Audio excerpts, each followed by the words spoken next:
Welcome back to Go Gaddis Real Estate Radio right here on AM 920, The Answer. In this segment, there used to be no real estate apps, no Supra lock boxes, just paper cuts and a lot of running around for real estate agents. That was what real estate was like more than 2 decades ago. It's easy for me to say 2 decades ago. We're going to have a discussion of how different real estate was in the 2020 to 2005 time range. You're listening to Go Gaddis Real Estate Radio. I'm Cleve Gaddis, a local real estate agent, broker, team leader here in Metro Atlanta. I own Modern Traditions Realty Group with Christy Valley, and I'm here to make real estate clear and simple and worry-free. You can connect with us at gogaddisradio.com. That's GOGADDIS radio.com. You can ask questions. You can make comments. You can push back or challenge things we say. You can share ideas with us. By the way, you can ask questions that we answer on air or off air. We're fine. I probably answer more off air than I do on air. You can share ideas with us. You can ask us to do some additional research on your neighborhood to help you understand as a homeowner in your neighborhood whether or not you have a particular advantage when it comes to selling a home. And you can subscribe to our podcast and to our YouTube channel. We love when people do that. Can you believe that there was a time when agents carried around giant MLS books instead of checking an app or a website? Believe it or not, there was a time when agents had to pick up keys from the other broker's office. Now, I have not been in real estate when that was the case, but the question is really, how did anything happen back then? John in Lilburn says he's new to real estate, and he keeps hearing about how things worked more than 20 years ago. No super boxes, no digital MLS. How did agents manage showings? And I got a little list here of things that I believe were made the business slightly unique back then. And to me, it's really a fascinating concept. So let's just talk about this for just a second. So what are the main differences in real estate now versus 20 years ago? And first and foremost, back then, I think overall buyers just had less choices.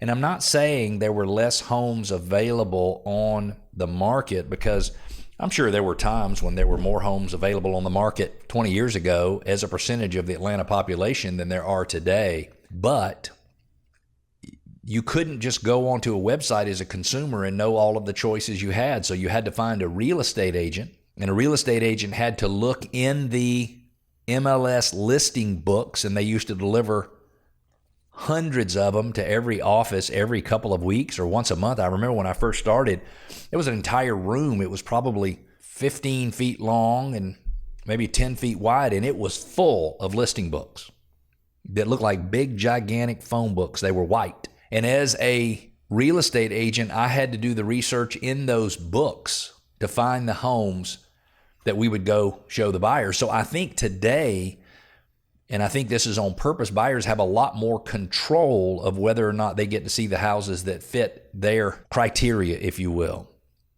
Now, agents, because it's so much easier for buyers to find homes on their own than it is for an agent to find a home, in many cases, agents today don't really work that hard to find a home. They figure you have access to all of the listings in the listing service, and you'll let them know when they find a home. But I'm going to tell you, if you're working with an agent, you're a home buyer, and they're not looking for additional homes for you to see, you should seriously consider working with another agent. Because what happens is this: the home that you're looking for as a home buyer is very rarely exactly what you buy, meaning maybe your list has 8 things on it, but you find something that has 4 of the things you really need and acceptable alternatives for the other 4 things, and you wind up buying it. The house I bought this time and the last time I bought a home, they were missing things that I thought I needed, and I love the homes that I bought. And the last home that I bought, an agent who was a good friend of mine is the one who told me about it, even though it was on the listing service. She was not working with me as an agent. She's an agent in my office, but she's the one who told me about it, and I'm so glad that she did. So buyers had fewer choices because they had to rely on someone else to find the listings for them. All of the information, for the most part, was controlled by agents. MLS access was agent only. Zillow, Redfin, Realtor.com, it didn't even exist. Clients had no way of instantly checking price history or comps or days on the market or anything. Agents were gatekeepers of data. Today, agents are interpreters. They're guides on the data. Way back when, I think there were less educated consumers. Buyers and sellers didn't arrive preloaded with options, if you will. There were few podcasts or no podcasts. There were no YouTube channels. There were no TikTok experts in real estate. So people had to rely on their agent to give them all of the information. Media coverage on real estate was limited and much slower. Advice carried more weight back then simply because it came from a professional who had access to the information.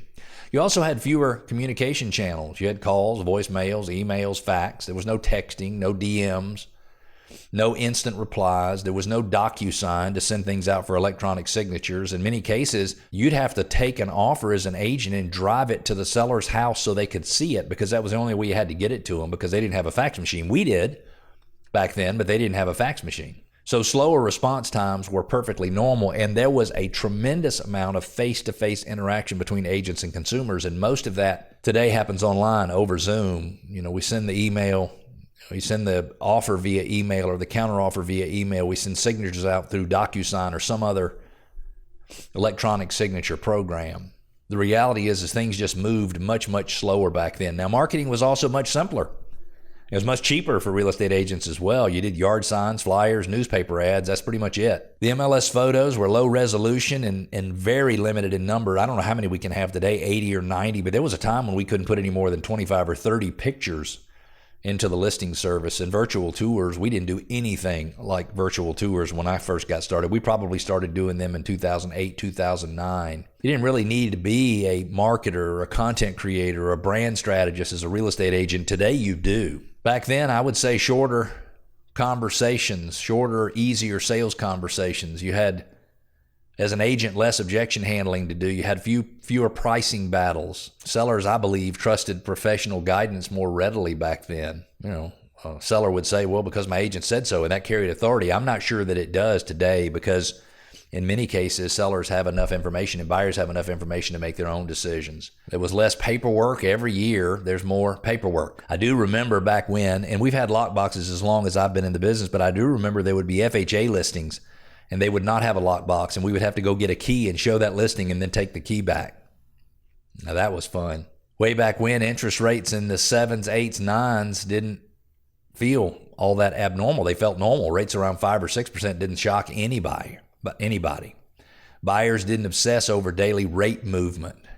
Rate conversations weren't the emotional centerpiece of every deal, because most people were buying a home just because they needed to have a place, safe place, an acceptable place to raise their family. Real estate way back when, the real estate agent pretty much did everything. You had fewer specialized roles. You had fewer listing marketing coordinators. You had fewer transaction coordinators. Agents handled most of the tasks themselves, and that was not always good, because agents can get too busy, and many times agents are way better salespeople, and they're way better negotiators, and they're way better, busting through the obstacles and the brick walls that stand in the way than they are at doing all of the paperwork when it is supposed to be done, and dotting their I's and crossing their T's. So for years and years, I've had listing marketing coordinators and transaction coordinators and runners who would deliver stuff for me and all that kind of stuff. And I can't even imagine being in real estate at a time when real estate agents had to do everything. Way back when, there was not all of this comparison culture. Today, clients are comparing people online. There are reviews everywhere. They're public. They're permanent. They're weaponized in some cases. And one bad deal way back when didn't live forever on Google. In fact, reputation traveled by word of mouth, not by algorithms online. There were fewer emotional landmines. There was less fear-driven media cycles. There was no 24/7 economic panic headlines. There was less social pressure influencing buyers and seller decisions. Clients were calmer and in many cases easier to read. 20 years ago, agents were paid for access and activity, in my opinion. Today, they're paid for clarity. They're paid for courage. They're paid for leadership. They're paid for negotiating strategy. Today, the effective agents have to be much, much, much more professional and competent in order to succeed in today's markets. I think it's just the way it is.